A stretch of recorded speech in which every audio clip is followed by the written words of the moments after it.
What's up, guys? Welcome back to Inside the 20.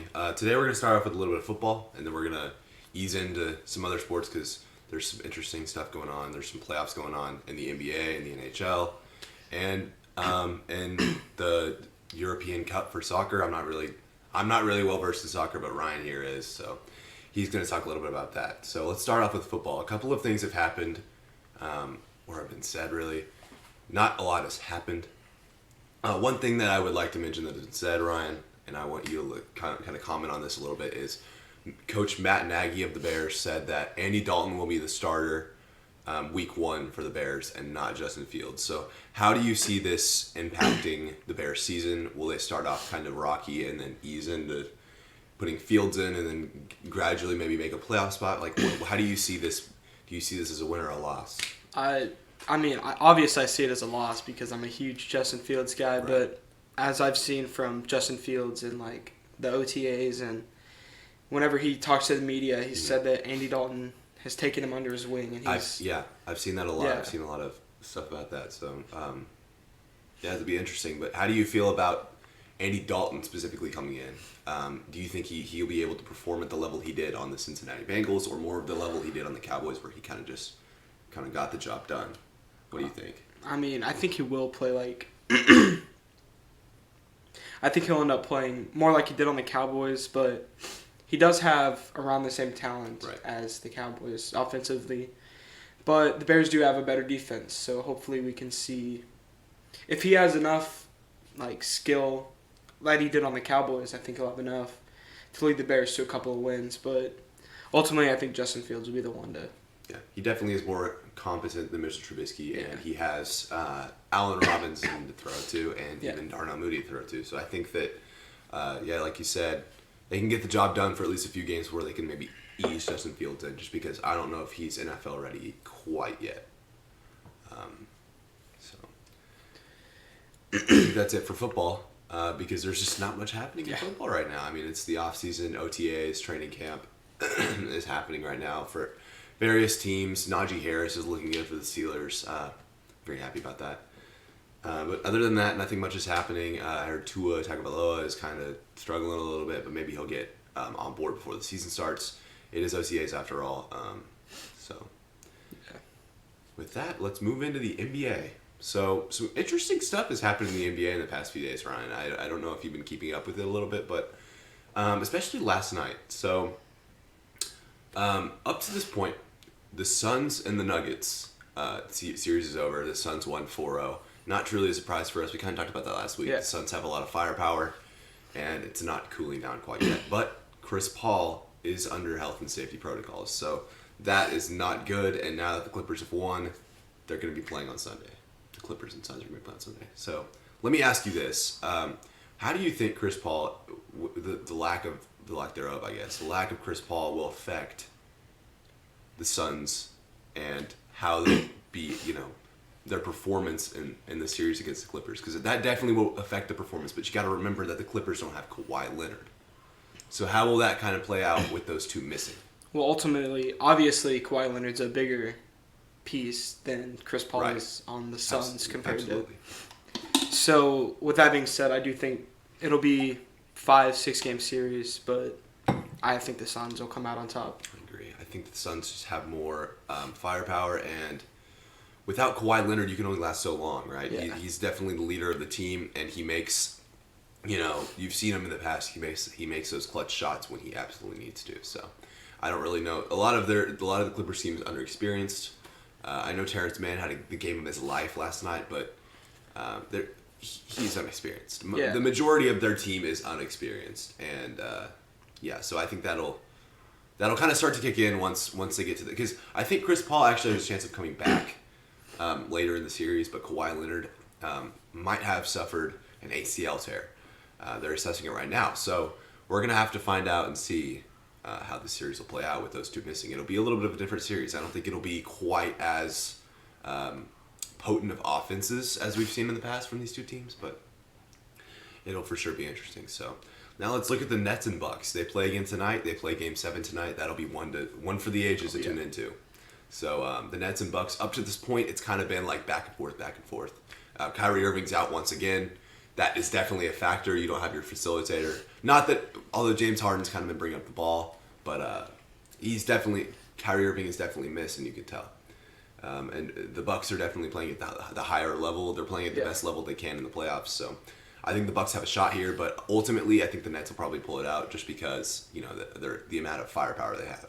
And if they're all like on target, kind of like what we talked about last week, if they're all on target, they're not stoppable. So ultimately, I think the Nets will win, but go Bucks. So now moving on to the next game, we kind of talked about the Clippers a little bit, the Clippers and Jazz. I guess so. Last night, the Clippers and Jazz. I didn't get a chance to watch the game. I was at the Texas Rangers and Twins game, which was a good game. I mean, it went in extra innings, but. I didn't get a chance to watch the whole game, but I did see that the Clippers soared back in the third quarter to ultimately win the game, which is unbelievable to me. Now, Donovan Mitchell and Mike Conley are obviously not 100% healthy, but you got to give it to the Clippers for being able to pull that off. That's insane. Like they literally, I think they outscored the Jazz by like 22 in the third. It was insane. Like. And then they outscored them by 15 in the fourth. Like it was ridiculous. Like the Jazz just petered out and the Clippers took advantage. I mean, it was just one for the ages. And Terrence Mann, like someone that you don't hear every day, is out here putting up almost a 40 piece. Like that's, I mean, I'm obviously still kind of mad at the Clippers, but props to the Clippers. You gotta give them a clap for that. I mean, that's just. That's good stuff. I mean, I love to see it. The team stepping up without Kawhi Leonard, their best player there, and ultimately winning the series without him. I mean, they won the last two games. They came back, roared back from an 0-2 start, and won without Kawhi Leonard. So you got to give them some respect for that. They'll be playing the Suns on Sunday, like we said, for Game 1 of the Western Conference, their first Western Conference Finals ever. The Clippers. So, props to them. Yeah. Props to them. The final game, which will also be going to a Game 7, is the Hawks and 76ers. That game got kind of tight last night, but ultimately the 76ers pulled it out. Ben Simmons is not good. Let me just put that out there. Not much to say there. He's just not a performer like they thought he would be, being Rookie of the Year in 2017. So that will be going into Game 7, and that game will be occurring on Sunday as well. If you guys would like to tune into both of those. But the Nets and Bucks is tonight. Be sure to tune in because that'll be a good one. That's all I've got for basketball. Well, now. I wouldn't say that. What about Rick Carlisle? You want to talk about that? Oh my. I forgot. I totally forgot about that. Thank you for reminding me. So Rick Carlisle, the Dallas Mavericks coach, resigns a day after they part ways with their GM, Donnie Nelson. So obviously Luka's got his hand in here a little bit because I heard him and Carlisle didn't really get along all the time. So there's something going on in the Mavs organization, and I, for one, I'm kind of happy about it. It was time for some change, and I'd rather it happen now than later. So what they really need to do is surround Luka with some paint presence, kind of like what I talked about last week. And then they did hire Dirk Nowitzki to be a special advisor. Very happy about that. Very happy to see him back again. But they hired him to be a special advisor and to find a new GM, first of all, is what Cuban said, and then a head coach. So that search will be occurring this offseason, and that'll be something to keep an eye on. So Mavericks are a team to keep an eye on, even if you're not a fan. Other than that, there's nothing much else in the NBA. There were some coaching changes in the last week. The Pelicans parted ways with their coach, Scott Van Gundy, or Jeff or Scott, I forget what his name is. He was a one-year coach. He wasn't, it obviously didn't work out. And then I believe that in the past week or so, I think the Pacers let their coach go, and then the Trailblazers, obviously, and the Magic let theirs go a little while back. So some coaching changes going around the NBA. If the Bucks lose this series, I do believe that that Budenholzer will be one to be let go as well. So something to keep an eye on, and that's what's going on in the NBA currently. So on to soccer. We'll go on to the European Championships, but I'm just gonna start from Thursday because there hasn't been a lot going on from the group stages other than starting Thursday. But Ukraine beat North Macedonia, which, I mean, it wasn't a surprise.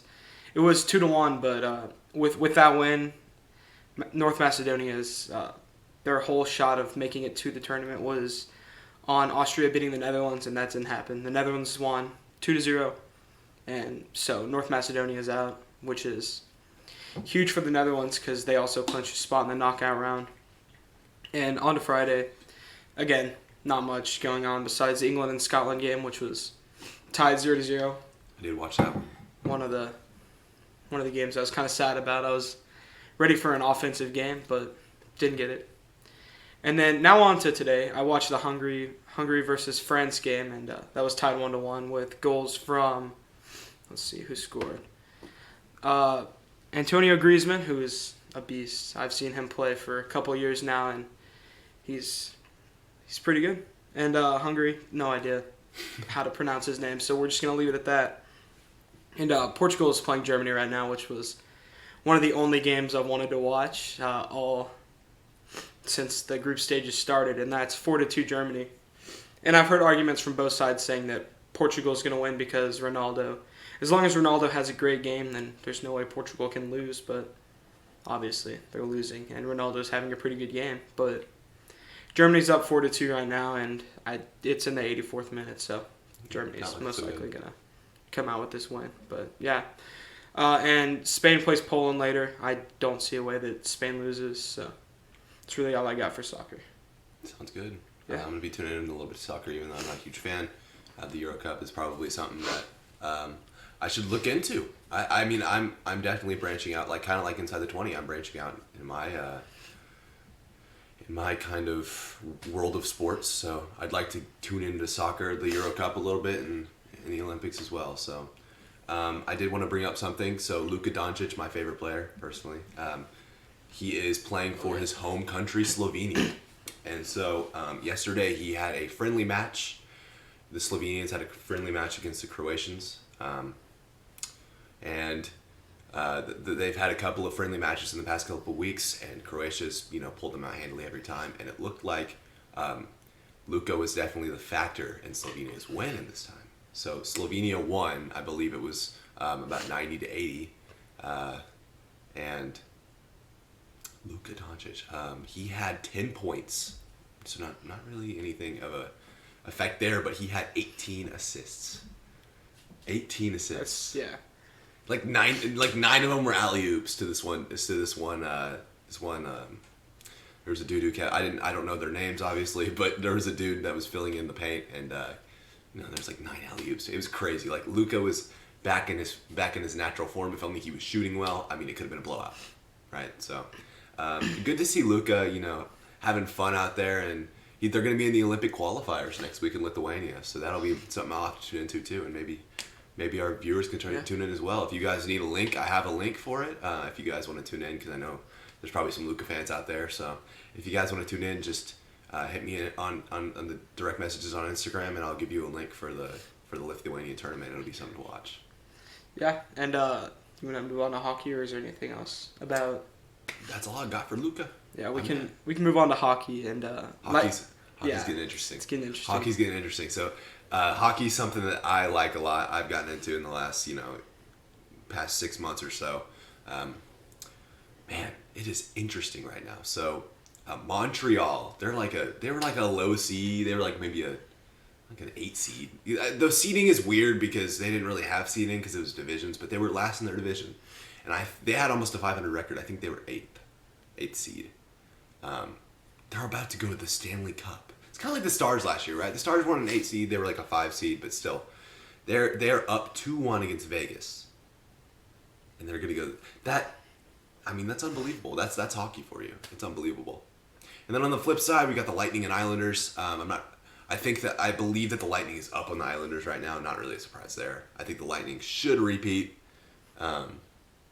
They should repeat this year, but if all things considered, the Islanders have a pretty good team though. So something to watch, and the Stanley Cup will be a good one to watch, especially if Montreal goes and maybe they can pull it out. Underdog. So yeah. All I have to say is that Carey Price is an absolute beast in goal. He had 43 saves in the last game, 95% save rate, which is just insane. So yeah, he's a beast. Unbelievable. And he's pretty old, I'm pretty sure. Let's see how old he is. Let's see. He's 33, so he's not too old, but still pretty old for a professional athlete, I guess. Absolutely, yeah, that's pretty. Yeah. Yeah, I mean, props to him for sure. Yeah.